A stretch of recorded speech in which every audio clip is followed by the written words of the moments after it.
청취자 여러분, 안녕하세요. 오늘 저희가 깊이 들여다볼 자료는 바로 2025년 9월 7일에 나온 거죠. 한국 정부의 새로운 주택 공급 확대 방안입니다. 네, 이게 수도권 주택 시장 안정을 목표로 나왔는데 내용이 상당히 방대하더라고요. 맞습니다.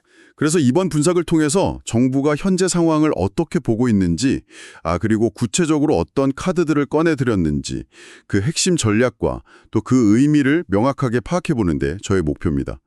정부 공식 발표 문서를 바탕으로 그 속내를 한번 파헤쳐 보겠습니다. 바로 시작할까요? 네, 좋습니다.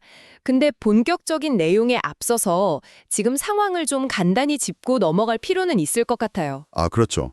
현재 상황이 어떤가요? 이 자료에서도 명확히 지적하는데요.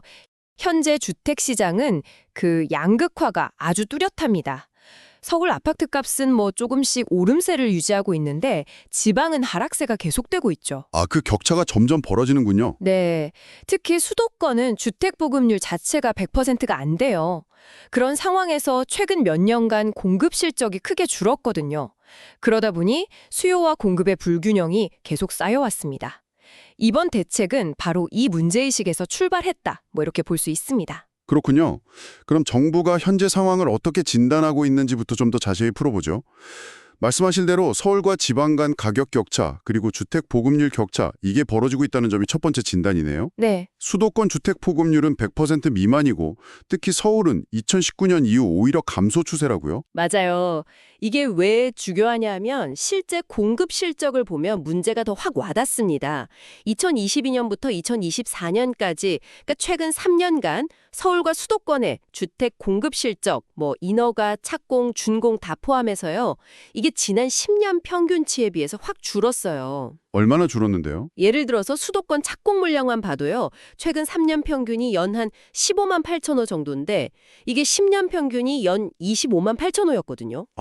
거의 60% 수준밖에 안 되는 거죠. 60%요? 와, 거의 40%가 줄었네요. 네.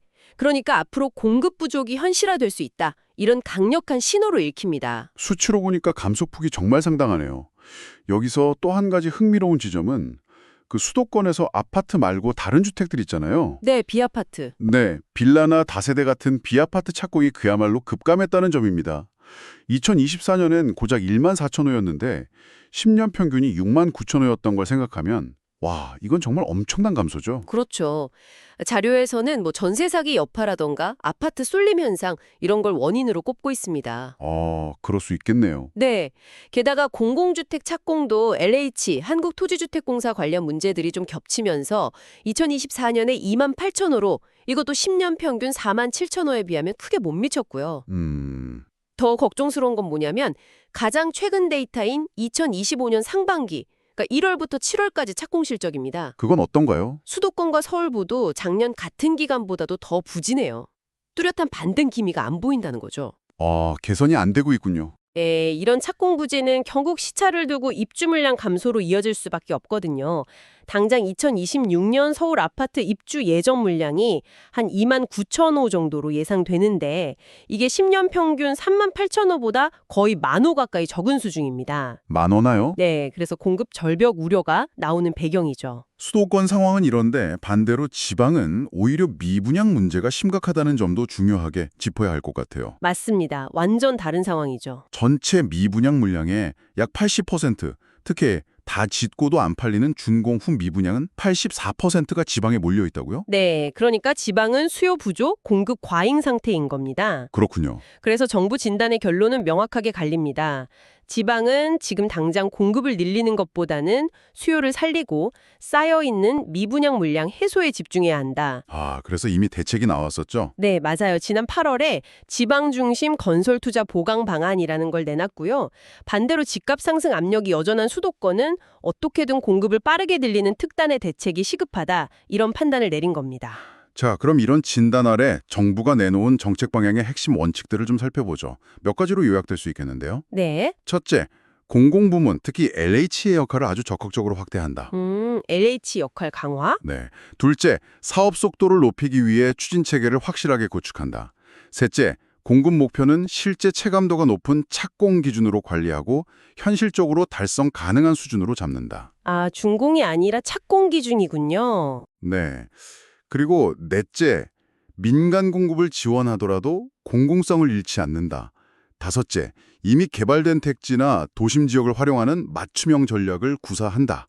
뭐 이런 것들입니다. 여기서 특히 그 공급 목표 설정 부분을 좀 눈여겨볼 필요가 있을 것 같아요. 목표요? 네, 정부는 과거 평균치나 미래 수요 예측, 예를 들어 2026년부터 30년까지 수도권에 연간 한 24만 5천 호 정도 필요하다. 이런 걸 감안했을 때 수도권에는 매년 25만 호 정도는 꾸준히 공급되어야 한다고 보는 겁니다. 아, 연 25만 호? 그렇죠. 그런데 앞서 봤듯이 최근 3년 평균 착공 실적은 연 15만 8천 호에 불과했잖아요. 네, 거의 10만 호 차이가 나네요. 맞습니다.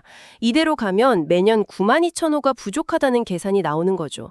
그래서 이번 대책의 목표는 기존에 계획된 사업들을 차질 없이 추진하는 것에 더해서 바로 이 부족분, 연 9만 2천 호 이상을 추가로 만들어내겠다 이겁니다. 와, 9만 2천 호 추가 공급. 상당히 공격적인 목표인데요? 네, 그렇죠. 그럼 그 목표 달성을 위해 정부가 구체적으로 어떤 과제들을 추진하는지 하나씩 살펴보겠습니다.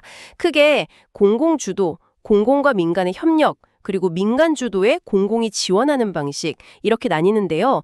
우선 수도권 주택 공급을 늘리고 앞당기기 위한 방안들, 특히 공공부문 역할 강화부터 보죠. 네, 첫 번째 과제가 상당히 파격적이에요. LH, 그 한국토지주택공사가 만든 공공택지 안에 아파트 지을 땅 있잖아요. 공동주택용지. 네, 그렇죠. 이걸 민간 건설사에 팔지 않고 LH가 직접 아파트를 지어서 공급하는 방식으로 전면 전환한다는 겁니다. 아, 민간 매각을 안 하고 LH가 직접 시열한다. 네, 왜 이렇게까지 할까요? 표면적인 이유는 공급 속도를 내고 물량 자체를 확보하고 또 개발 과정에서 나오는 이익을 민간이 아니라 공공이 가져가겠다. 이런 겁니다. 아무래도 민간 건설사들은 시장 상황 안 좋으면 땅 사놓고도 사업 미루거나 중단하는 경우가 있잖아요. 네, 많죠. 이런 변동성을 줄여서 안정적으로 공급하겠다는 의도죠. 목표는 2030년까지 이런 방식으로 수도권에 총 6만 호를 착공하는 겁니다. 6만 호요? 네. LH 직접 시행이 5만 3천 호, 그리고 용적률 높여서 추가하는 게 한 7천 호 정도, 이걸 아예 법으로 LH법을 바꿔서 못 박을 계획이라고 하니까 상당히 강력한 조치입니다. 근데 LH가 직접 다 짓는다는 게 뭐 예전에 LH 아파트 품질 논란 같은 거 생각하면 좀 우려되는 부분도 있지 않을까요? 네, 아마 그 점을 의식한 것 같아요. 그래서 도급형 민간 참여 사업이라는 방식을 활용한다고 합니다. 도급형 민간 참여 사업, 그건 뭔가요? 그러니까 설계나 시공은 민간 건설사의 기술력을 활용하고 사업 주체만 LH가 되는 방식이죠. 약간 민간의 효율성이랑 공공의 안정성을 결합하려는 시도인데 뭐 실제로 얼마나 잘 작동할지는 좀 지켜봐야 할 것 같습니다. 하긴 민간 건설사 입장에서는 직접 땅 사서 분양하는 사업 기회가 줄어드는 셈이니까 그에 따른 방발이나 시장 변화도 예상해 볼 수 있겠네요. 그렇죠. 구체적인 공급 계획은 연내에 나온다고 하니까 좀 더 지켜봐야겠습니다. 알겠습니다. 다음 과제는요? 다음은 LH가 가지고 있는데 주택용지가 아닌 땅들 있잖아요. 뭐 예를 들면 상업용지나 뭐 공공청사 부지 같은 것들. 네네. 이런 땅들을 주택용지로 바꾸는 걸 제도화하는 공공택지 재구조화라는 겁니다. 공공택지 재구조화. 아직 안 쓰고 있는 이런 땅들의 규모가 신도시 6개의 크기 1,950만 제곱미터에 달할 수 있다고요? 와, 잠재력이 상당히 보이는데요? 네, 그렇죠. 이걸 활용해서 2030년까지 수도권에 1만 5천 호 이상 플러스 알파를 더 짓겠다는 목표입니다. 그럼 이것도 절차가 복잡하지 않을까요? 용도 변경이라는 게? 그래서 핵심이 공공택지 재구조화 심의위원회라는 새로운 기구를 만들어서 이런 용도 변경을 신속하게 결정하고요. 복잡한 도시계획 변경 절차도 국토교통부가 직접 권한을 행사해서 대폭 단축시키겠다는 겁니다. 그만큼 절차가 간소화되면 사업 속도가 빨라질 수 있겠죠. 아, 위원회 만들고 국토부가 직접 한다. 네, 이건 역시 연내에 관련 법, 공공주택특별법 개정을 추진한다고 합니다. 그렇군요. 세 번째 과제는 이미 지정된 수도권 공공택지들의 사업 속도 자체를 끌어올리는 거네요. 맞습니다. 전체 사업 기간을 2년 이상 줄여서 2030년까지 수도권에서 4만 6천 호의 착공 시기를 앞당기겠다. 이건 뭐 온갖 절차들을 다 손보겠다는 것 같은데요? 네, 맞아요. 일일이 다 열거하긴 좀 어렵지만 핵심은 사업 초기 단계인 지구 지정부터 계획 수립, 토지 보상, 그리고 마지막 이주와 철거까지 전 과정에 걸쳐서 시간을 단축할 수 있는 방안들을 총동원하겠다는 겁니다. 예를 들면 어떤 게 있을까요? 여러 심의를 한 번에 받게 하는 통합 심의를 확대한다거나 토지 보상 착수 시기를 앞당긴다거나 이주를 거부하는 경우에 대한 제재와 지원을 병행하고 심지어는 그 환경 영향 평가에서 맹꽁이 대체 서식지 마련 기준을 좀 더 유연하게 적용하는 것까지 포함되어 있습니다. 맹꽁이 서식지 기준까지요? 와, 정말 사업 속도를 높이기 위해 할 수 있는 건 다 해보겠다는 의지가 느껴지네요. 그렇죠. 이렇게 해서 3기 신도시 같은 주요 사업들이 속도를 내게 되면 당장 내년 2025년 4분기부터 2026년 말까지 수도권 주요 공공택지에서 총 32,000호, 32,000호? 네, 내년에 5,000호, 26년에 27,000호 정도의 공공주택을 분양할 수 있을 것으로 기대하고 있습니다. 분양 시기가 앞당겨지는 효과가 있는 거죠. 아, 분양이 빨라지는 거군요. 네. 이 외에도 서울 서류풀부지 2만 호, 과천 1만 호 같은 신규 택지 사업도 계획대로 추진하고 내년 하반기에는 수도권에 3만 호 규모의 신규 공공택지를 추가로 발굴할 계획도 있다고 합니다.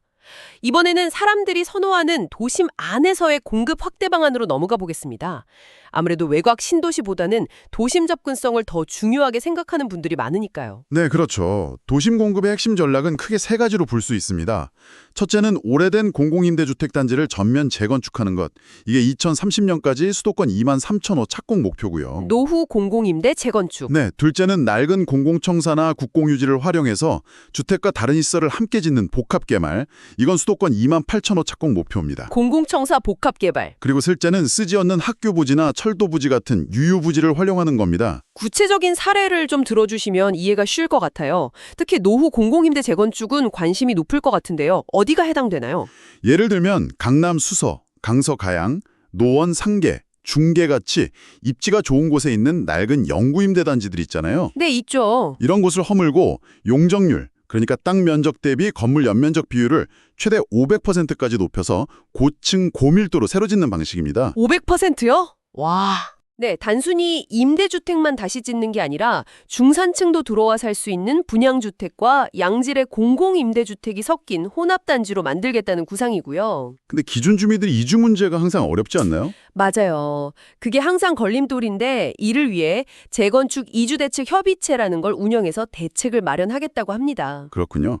공공청사 부지 활용은 어떤 식인가요? 이건 아예 가칭 특별법까지 만들어서 국가가 주도적으로 낡은 청사 건물을 재정비하고 그 자리에 주택뿐 아니라 도서관, 체육시설 같은 생활 SOC, 사회간접 자본을 함께 공급하는 모델입니다. 아, 법까지 만들어서요? 네, 정부 소유 국유지를 활용하는 2만 호를 포함해서 총 2만 8천 호 공급을 목표로 하고 있습니다.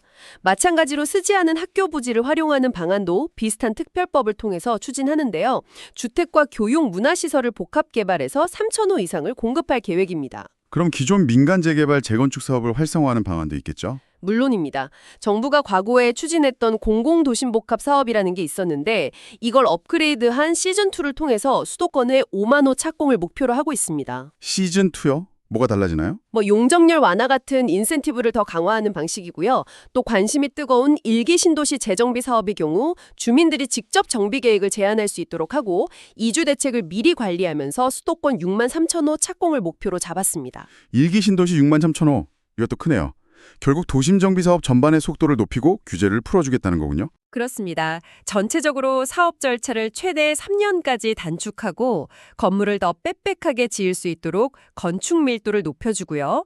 사업 추진 시 국공유지를 확보해야 하는 부담을 줄여주는 등 다양한 제도 개선을 약속하고 있습니다. 이걸 통해서 2026년부터 2030년까지 5년간 수도권 도심 정비 사업으로만 총 23만 4천 호의 착공을 지원하겠다는 계획입니다. 기존에 추진 중인 물량까지 합하면 상당한 규모죠. 자, 지금까지는 공공이 주도하거나 공공의 역할이 큰 사업들을 살펴봤는데요. 이번에는 민간 건설사들이 주택을 원활하게 공급할 수 있도록 여건을 개선해주는 방안들입니다. 아무래도 민간의 역할도 중요하니까요. 네, 맞아요. 크게 세 가지 방향으로 볼 수 있습니다. 첫째는 주택사업 관련 규제를 합리적으로 좀 풀어주는 겁니다. 규제 완화? 네, 예를 들어 각종 심의를 한 번에 처리하는 통합심의 대상을 늘리고 사업자가 기반시설 설치 등을 위해 내놓는 기부 체납 부담의 상한선을 설정하고 환경영향 평가 시 소음 기준을 일부 완화하는 그런 내용들입니다. 둘째는 역시 자금 조달 지원이겠죠. 요즘 건설사들 자금난 이야기가 워낙 많이 나와서요. 맞습니다. 그래서 HUG, 주택도시보증공사의 보증 공급 규모를 연간 100조 원까지 대폭 확대합니다. 100조 원이요? 네. 그리고 PF, 프로젝트 파이낸싱 대출에 대한 보증 한도도 기존에는 총 사업비 50%까지만 해줬는데 이걸 70%까지 늘려주고요. 자격이 되는 시공사 기준을 완화해주는 조치도 연장합니다. 아, PF 보증 한도를 70%까지. 건설사들 숨통이 좀 트이겠네요. 네, 그렇죠. 돈을 빌리기가 조금 더 쉬워지게 해서 사업 추진을 독려하려는 의도입니다. 근데 미분양이 걱정돼서 사업을 망설이는 경우도 있을 텐데요. 그래서 그런 경우를 대비해서 미분양이 우려되는 사업장이 아예 임대주택으로 전환할 수 있도록 새로운 PF 보증 상품을 만들었습니다. 아, 임대 전환용 보증이요? 네.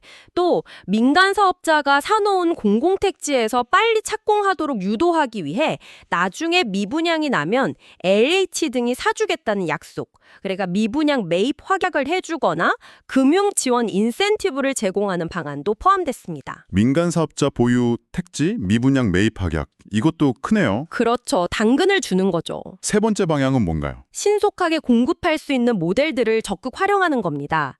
대표적인 게 신축 매입 임대인데요. 아, 그거요? 네, 민간이 지은 새 건물을 LH 등이 사들여서 임대주택으로 공급하는 방식인데 이걸 대폭 늘려서 2030년까지 수도권에서 14만 호 착공 목표를 잡았습니다. 신축 매입 임대 14만 호. 네, 그리고 공장에서 미리 만들어서 현장에서 조립하는 모듈러 주택 활성화 방안도 들어있습니다. 마지막으로 이렇게 공급을 막 늘리는 과정에서 시장이 불안정해지는 것을 막기 위한 조치들도 함께 나왔습니다. 부동산 시장 거래 질서를 확립하고 수요를 관리하겠다는 내용인데요. 네, 이게 중요하죠. 공급만 늘리고 수요 관리를 소홀히 하면 자칫 투기 심리를 자극하거나 가계부채 문제를 악화시킬 수 있으니까. 그렇죠. 그래서 부동산 시장을 감시하는 기능을 강화하겠다. 조사 수사 조직 신설을 추진하고 불법행위 단속을 강화하겠다. 이런 내용이 있고요. 또 계약 신고할 때 중개사가 계약서 사본 같은 걸 의무적으로 제출하게 해서 투명성을 높이겠다. 불법 의심 거래 조사를 확대하겠다. 이런 내용들이 담겼습니다. 대출 규제도 더 강화된다고요? 그렇습니다. 이게 어떻게 보면 가장 강력한 수요 관리책인데요. 투기 수요를 억제하기 위해서 대출 문턱을 높이는 조치들입니다. 어떤 것들이죠? 예를 들어 규제 지역의 LTV, 주택담보대출 비율을 현재 50%에서 40%로 다시 낮춥니다. 아, LTV 40%로. 네, 집값 대비 빌릴 수 있는 돈의 한도가 줄어드는 거죠. 또 수도권이나 규제 지역 안에서 주택 사업을 하려는 사업자에게는 아예 주택담보대출을 해주지 않습니다. LTV 0%입니다. 사업자 대출 LTV 0%요? 와. 네. 그리고 수도권 규제 지역에 집 한 채 가진 사람이 전세자금 대출을 받을 때 그 한도를 2억 원으로 통일하는 내용도 포함됐습니다. 토지거래 허가구역 지정권 아래 강화하는 내용도 있고요. 공급 확대책과 동시에 대출 규제 강화책을 내놓은 거군요? 이건 어떻게 해석해야 할까요? 공급 늘리면서 대출을 조인다. 이건 명백히 공급 확대 과정에서 발생할 수 있는 시장 과열이나 투기적 수요 유입, 그리고 가계부채 급증 같은 부작용을 사전에 차단하겠다는 아주 강력한 의지를 보여주는 겁니다. 아, 부작용 방지 차원. 네. 공급은 늘리되 가수요는 확실히 잡겠다는 거죠. LTV 강화나 사업자 대출 제한 같은 건 시장 참여자들에게 보내는 분명한 경고 신호로 읽힙니다. 자, 오늘 정말 많은 내용을 다뤘는데요. 이 모든 것을 종합하면 어떤 그림이 그려질까요?